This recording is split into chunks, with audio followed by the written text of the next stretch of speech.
that rhythm.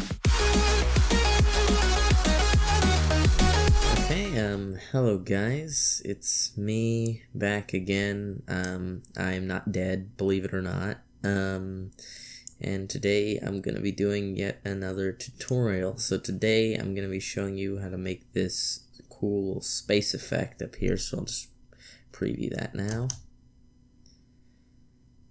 So at least I think it looks pretty cool and at least partially realistic.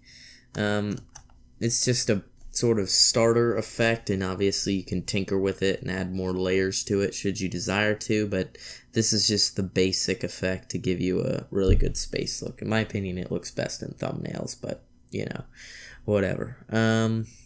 So we're gonna go ahead and get started, and I'm gonna show you how you can make this. Okay, so we have this new blank project up here. So we're gonna go ahead and create a new composition. So I'll just go ahead and name this main. Okay, 1920 by 1080. All right. So we have this sort of blank composition. Now, to get started, we're gonna want to add a background. So we'll go ahead and do new solid here. So this is gonna be sort of the space dust background at the very back. You'll probably not really see it. So we're just gonna call this dust is I guess what I will call it. Let's make it black. Okay, and then we're gonna search up a effect called fractal noise. So if I go to here, I can add that onto here. What this is gonna create is gonna kind of create this sort of graininess that you see here. Now I like to use spline, and the fractal type is cloudy, so it's gonna look kind of like this. Now you really want to take the contrast till it's almost invisible, like kind of like that. That's about where you want it.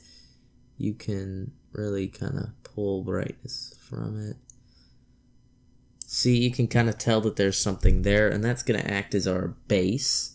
I'm going to evolve this a bit. There we go. Okay. Now, by the way, when you are adding these layers, so we're going to have multiple layers of fractal noise. So this, again, it's just sort of a randomly generated cloudy-ish pattern. If you're into that, it's super useful. But whenever you do this, you want to make sure to evolve it to this setting right here, because otherwise the fractal noises are going to come out looking kind of similar.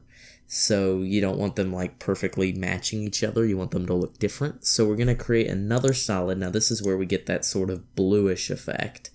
So we create another solid. This is going to be blue. So there are two. We have blue and purple.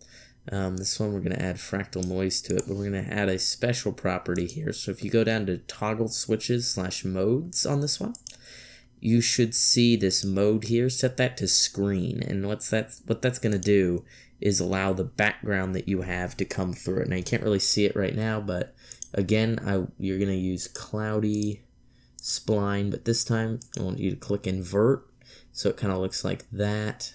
Reduce the up the contrast a bit. Try to make it kind of look almost like that. Actually, hold on. This one you can kind of play with this till you get it how you like it. I like to sort of drag the brightness. So again, you could see our little base coming through there. Evolve it just a tad. There we go. And also reduce the opacity of it just a bit until it's like that. And then we're going to tint it. So let's give it a color. So we're going to use tint, which is going to change its color a bit. So you're going to map the white to a bluish color. See, it's going to start to look like that. You know, I'm going to increase the contrast just a bit. In fact, you know, let me pull up the brightness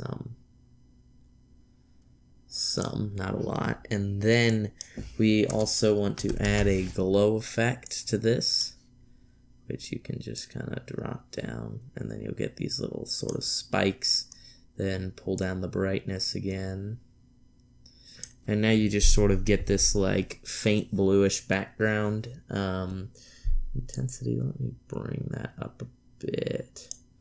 Radius, let me just kind of do want these sharp little points. So that's the first layer. Now we're just going to duplicate this. So go ahead and hit Control D or Command D, whatever platform you're on, and go ahead and go to here. And the two things you're going to change for this one is let's just make it purple, sort of a dark, and then I like to make it a darker purple for this one. And then go to this evolution setting and move it so they kind of separate. See, and this one's going to look super pink if you don't make it dark enough. So my strategy is I like super dark, like right down to here dark.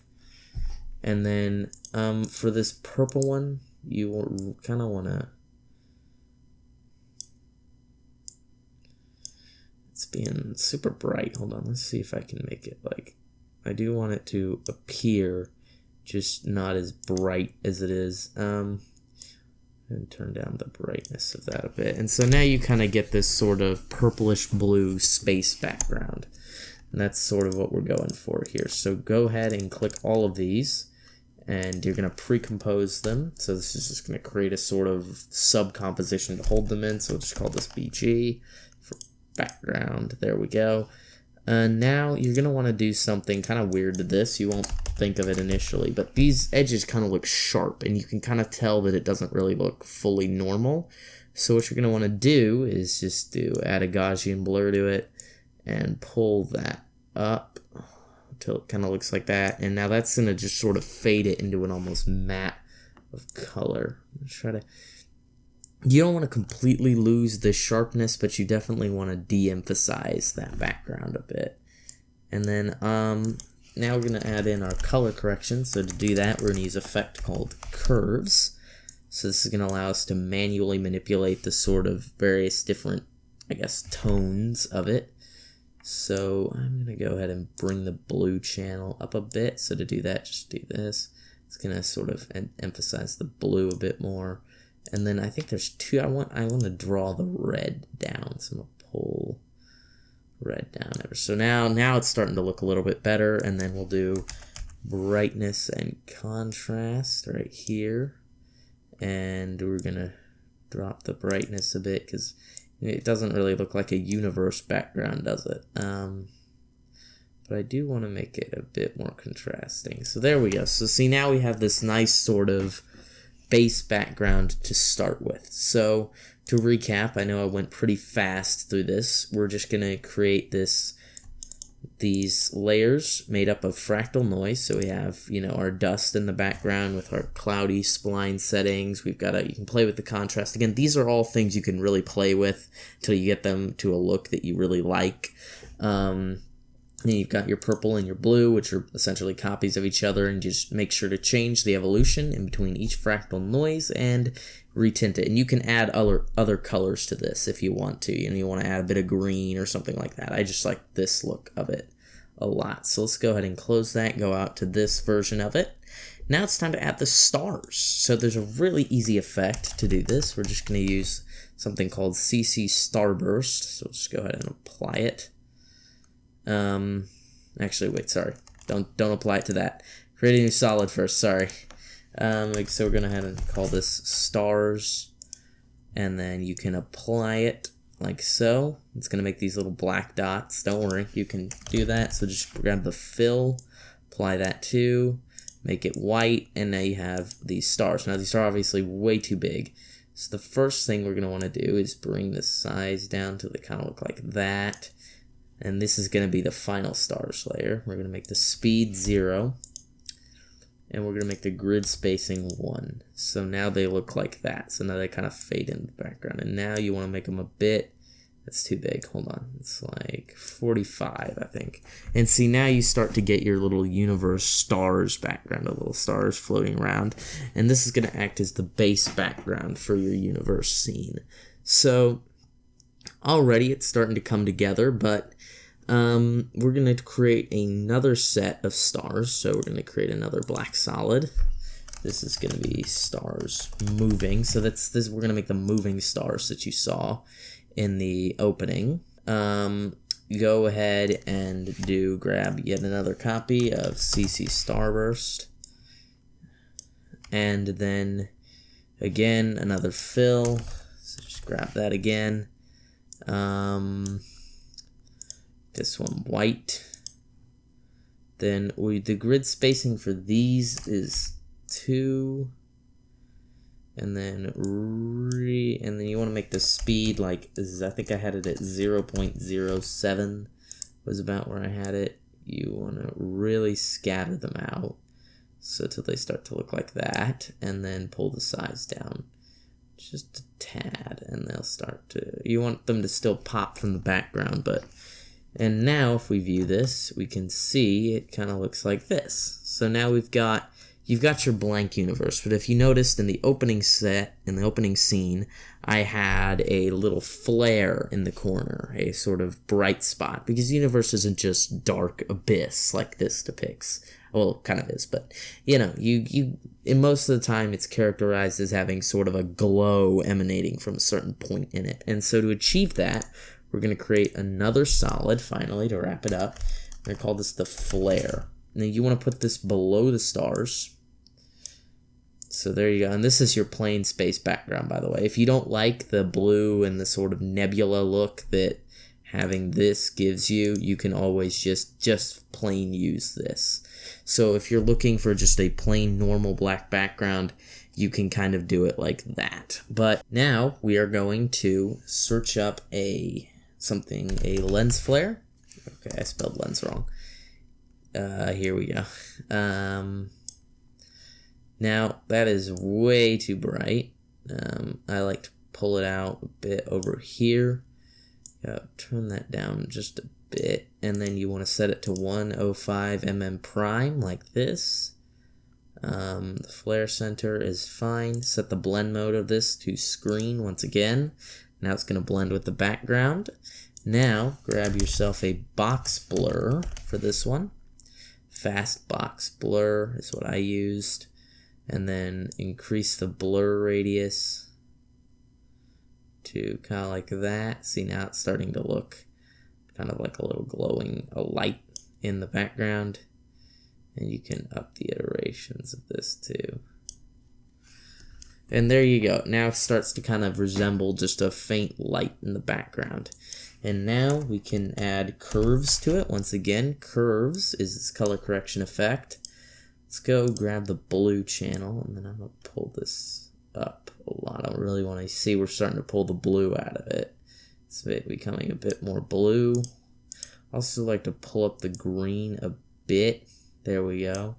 And then drop the red super low. Let's just drain the red from it. Kind of like that. Okay, not super low, but you can kind of toy with this till you get it to a color that you like. Now, go ahead and grab brightness. Go ahead and grab your brightness and contrast and add this onto the bottom. Pull the brightness down a bit. That's going to make it kind of start to look like that. So it looks a little bit fainter. That, pull the brightness down. You can decrease the contrast a bit. And then you can then just sort of move the flare center around as you please. Put it anywhere that you want. I like to put them off screen because put them there, they're super bright.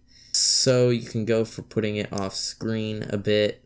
Let me go ahead and, oh no, don't do that, not that, just the flare. So I like to kind of put them sort of right there, and then since it's so bright, I'm gonna keep turning this down till it almost fades to just a sort of brightness. And this is too white. It's too white. Let's bring the blue up. There we go. Alright, and so that really works as your space ethereal background. That's really it, and that's the entire thing. You can again toy with this, add extra layers and effects. I just wanted to introduce the concept. So if you found this video helpful or useful, or you just want to support the channel, please hit that subscribe button. Also, if you have any questions, you can ask me in the comments below. And like it if you like it. And yeah, I will see you guys in the next one. Goodbye.